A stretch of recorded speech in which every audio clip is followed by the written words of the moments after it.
Now, on the other side of this lesson, we're going to solve radical equation that will also sometimes proceeding into what we call quadratic equation. So let us take the example number 1. We have square root of 3x plus 7 is equals to 5. Now, the basic rules in solving this radical equation is only remember this particular thing. In order for you to solve this, is you're going to find or to square both sides plus 7 and then this is 5. So square both sides, square nyo yan, and you're going to square this also. It will result to what we call 3x plus 7. Since square yan, kaya ibig sabihin makakancel dyan yung 2. So lalabas, mawawala yung radical sign, but what will happen to the other side, it will square 5, so give you 25. Yeah. Now, then solve the value of x. So 3x is equals to 25 minus 7. This is 3x is equals to, this is 18. And divide both sides by 3. 3. Cancel mo yung 3. This x is equals, will give you the answer of 6. So the value of x here is 6. Now let's check kung mag-exacto ba yan. Checking ha. Checking natin. So square root of 3 times 6 plus 7 is equals ba siya sa 5? Equal ba yan sa 5? So this is square root of 18 plus 7. Is this equals to 5? Yan. So this is square root of 25 is equals to 5. Okay. Diba? Tama naman. Square root of 5, square root of 25 will give you the answer of 5. 5 is equals to 5.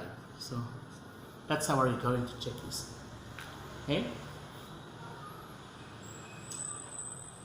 Okay. What about for another example? Let's give another example.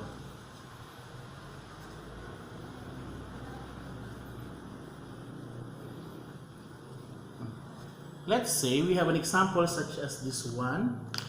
Okay, example is we have 2 square root of 4x plus 1 is equals to the square root of x plus 4.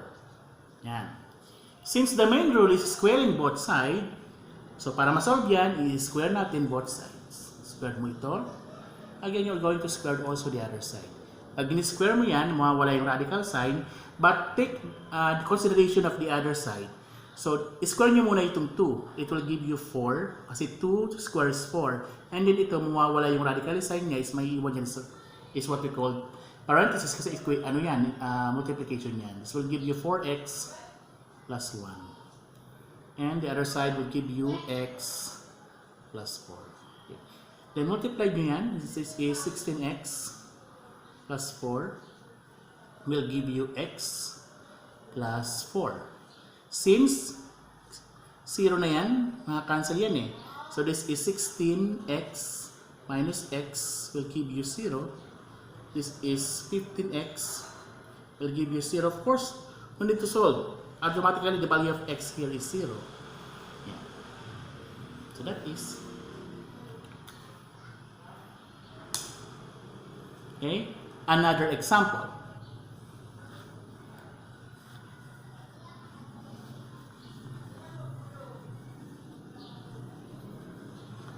Okay. Next example, we have here, let's say, square root of x minus 1 is equals to x minus 7.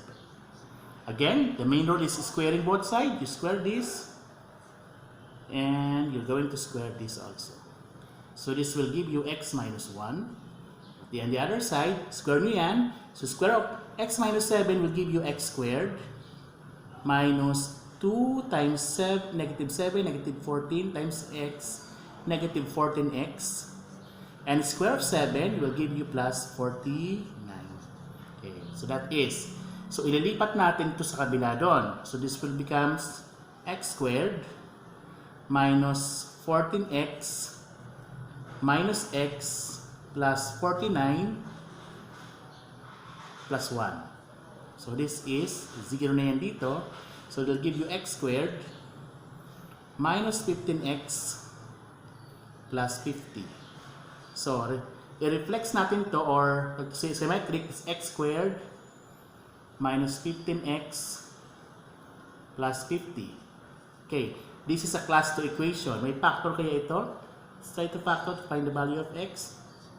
Okay, so x ito, x yan, 50. Ano bang ang ng 50? Give you 10 and 5.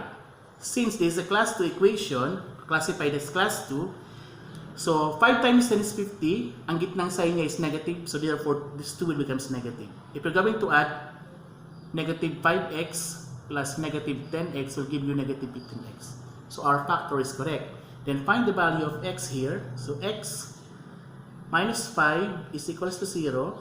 Then x is equals to 5. That will be your x sub 1.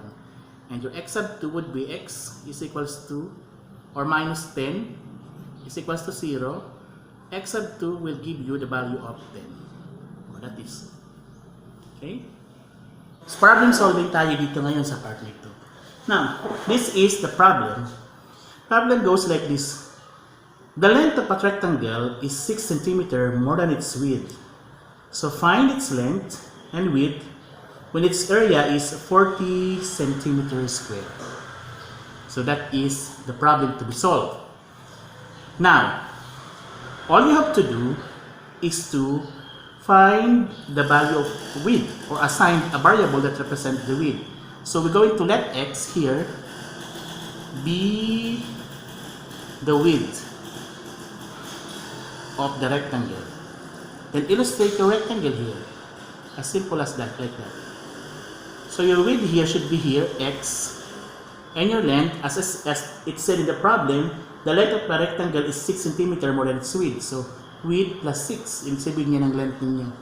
And your area here, area is equals to 40 cm square.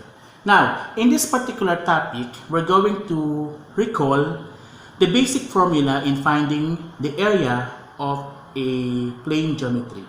In this case, we're going to use the area of a rectangle, and the area of a rectangle is A is equals length times width. So your length here is x plus 6, and your width is x. And of course, your area is 40 cm. 40. Then multiply here.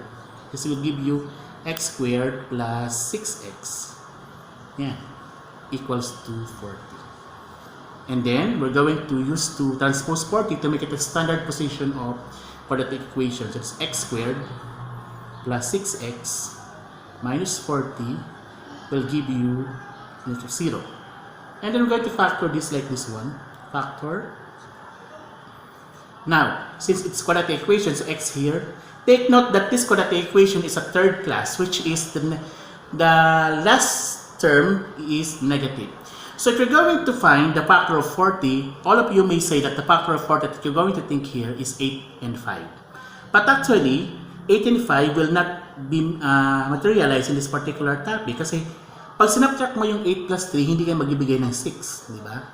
So hindi siya pwede. So ano pa ang pwedeng factor ng 40? Another factor would be 10 and 4. Now, kung 10 yan, tsaka 4 ito, sabi natin pag class 3, isa dyan is positive, isa is negative.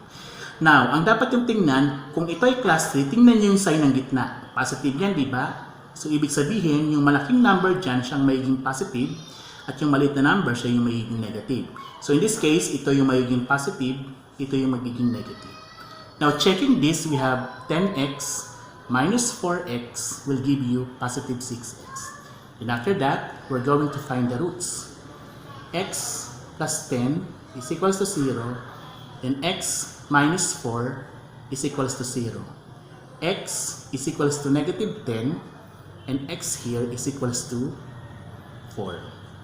As I said earlier in on the first part of this topic, I have discussed you about extraneous roots. Again, what is an extraneous root? An extraneous root actually are a solution that comes out in the computation, but actually it's not the solution to a particular problem or to a particular equation. So in this case, kung titingnan natin critically or common sense, ang 10 ba pwedeng gamitin dito as your width? Take note, negative 10. Wala naman sigurong distance na negative 10. So we're going to declare this negative 10 as your extraneous roots. Extraneous roots. And actually, extraneous roots here are rejected. Kasi wala namang distance na 10, na negative 10. The acceptable answer only is here, x is equals to 4. Kasi if we're going to write down here, x is 4, and then 4 plus 6 will give you 10. And that is, your width here is 4, and your length, 4 cm rather, and your length is 10 cm. Going to multiply this one will give you 40 centimeters square, and that is the right answer to that problem.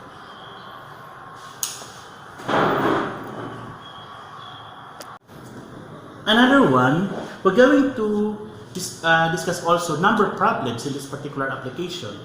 Let's say, take this example.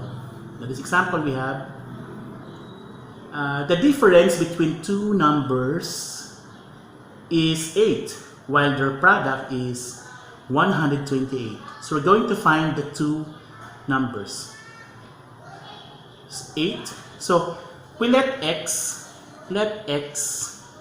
as the number. Yan. Now, sabi dyan, the difference between two numbers is 8. So ibig sabihin, if this is your first number, the bigger number x, yan siya. So ibig sabihin, this is the bigger number. So paano mo i-represent ngayon yung smaller number? Diba? How can you represent the smaller number? Of course, sabi niya again is, a difference is 8. So x minus 8 will be your smaller number. Yan, that's a smaller number.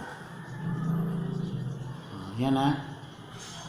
So, sabi din dyan, the product is of a bigger number and the smaller number is 128. So, express mo siya as x, then x minus 8 is equals to 128. So, this is another quadratic equation. So, x squared minus 8x is equals to negative 100, or not negative rather, it's positive 128. 128. So this is x squared minus 8x minus 128 is equals to 0. That's the standard form. Now, what will be the factor of 128? Diba? Try natin yung 128. Which is the negative. Class 3 ito ha. It's a class 3 equation. Class 3 equation yan. Yan. So, paano kaya nag-factor yan? Let's say 128. Pag pinactor nyo ito, divide nyo kaya siya muna sa 2. Which will give you 64. So, 64. So, 8 times 2 or 8 times 8 times 2. Yan. Pili kayo dyan na pwede maging factor na kung saan pag pinagsamin nyo siya, negative 8 ang lalabas. So, pwede siyang 8 and 16. Di ba? Kasi ito 8 tapos 8 times 2 is 16. So, take note, class 3 equation yan. So, we're going to decide now. Yan. So, 16 saka 8. Okay. Now, negative yung itong side na to, di ba? So, ibig sabihin yung malaking number, yan yung magiging negative. So, this will become negative. And this will become your positive. Yan. So, again, solve this equation. We have here x plus 8 is equals to 0. Then, x is equals to negative 8. Now, so x minus 16 is equals to 0. So, x here is equals to 16. Now, again, what will be your extraneous roots here? Of course, this is rejected. Rejected yan kasi yan ang extraneous roots. Kasi we're looking about the larger number, the bigger number. Kasi pag nilagay mo yung negative 8 dito, o magiging negative na siya. So, rejected na ito. So, ito lang yung acceptable na number. So, ano ngayon ang number nyo? This could be your 16. And 16 minus 8 will give you 8. So, ito ngayon yung mga sagot. That will be your answer. So, your number is the 8 and 16. That will be your answer. Kasi 16 times 8 is 128. Then 16 minus 8 is 8. Diba? The smaller number. Okay?